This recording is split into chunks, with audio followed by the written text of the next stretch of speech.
질문 만들기는 어떤 책을 가지고도 할 수 있습니다.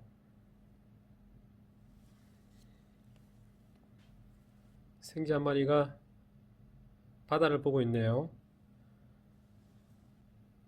우리가 질문과 답이 같은 문장에 있는 질문을 사실적 질문이라고 하고, 또 질문과 답이 다른 문장에 있는 경우 해석적 질문, 질문은 그래, 답은 머릿속에, 그런 질문을 적용적 질문이라고 한다고 했죠. 오늘은 제가 여러분에게 드리고 싶은 말씀은 이런 세 가지 유형의 질문을 아주 기초적으로 사용하기도 하지만, 이런 질문을 연습하다 보면 자연스럽게 이제는 내용 파악을 위한 질문으로 옮겨가게 됩니다. 자연스럽게. 그러니까 시간이 지나면 사실적 질문과 해석적 질문은 내용 파악을 하는데 상당히 도움이 되는 거죠.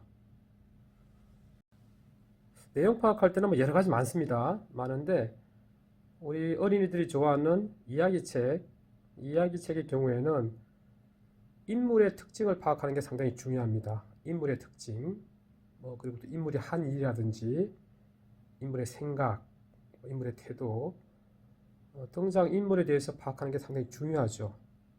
그래서 지금 여러분 이 글을 보면 생쥐 한 마리가 바닷가에 살고 있었습니다. 그의 이름은 아모스였습니다. 아모스는 바다를 무척 사랑했습니다.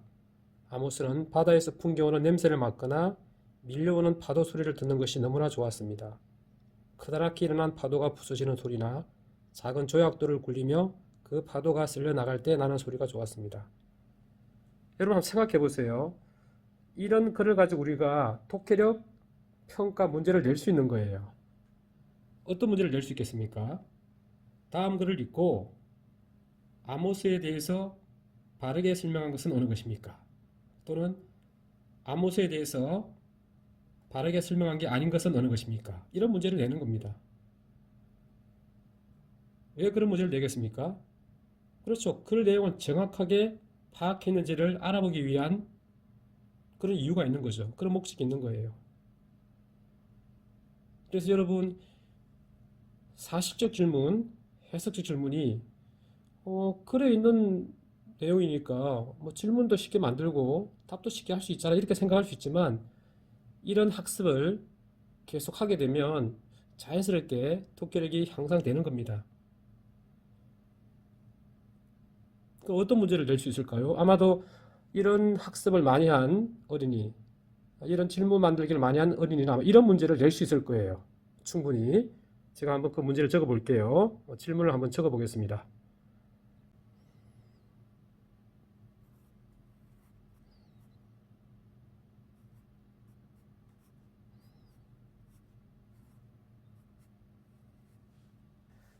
자, 제가 질문을 만들어 봤는데요. 아모스에 대해서 올바르게 말한 사람은 누구인가요? 1. 미진. 아모스는 강을 좋아했다. 2. 성호. 아모스는 피리 소리를 좋아했다. 3. 윤지인. 아모스는 조약돌을 많이 모았다. 4. 정규. 아모스는 바다에서 풍겨오는 냄새를 좋아했다. 여러분 이런 문제 어떻습니까? 좀 자주 본 문제죠. 자주 본 질문입니다. 이런 질문은 여러분 정말 오래전부터 독해력 향상을 위해서 많이 만들고 또 풀었던 그런 문제입니다. 왜 이런 문제를 내고 또 우리 학생들은 왜 이런 문제를 풀어야 될까요?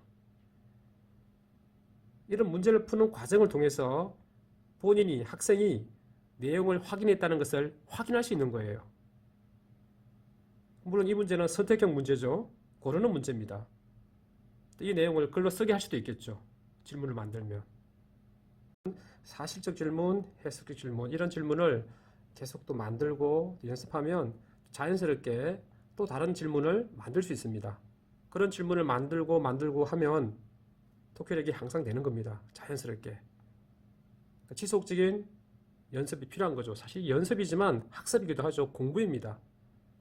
학생이 스스로 자기가 있는 책에다가 이렇게 질문을 만드는 겁니다. 아마도 이런 연습을 계속 하다 보면 1년, 2년 지나면 나중에 자기가 문제를 만들었던, 질문을 만들었던 그 부분을 보고 본인이 성장한 걸 스스로 느낄 수도 있습니다. 한번 해보시기 바랍니다.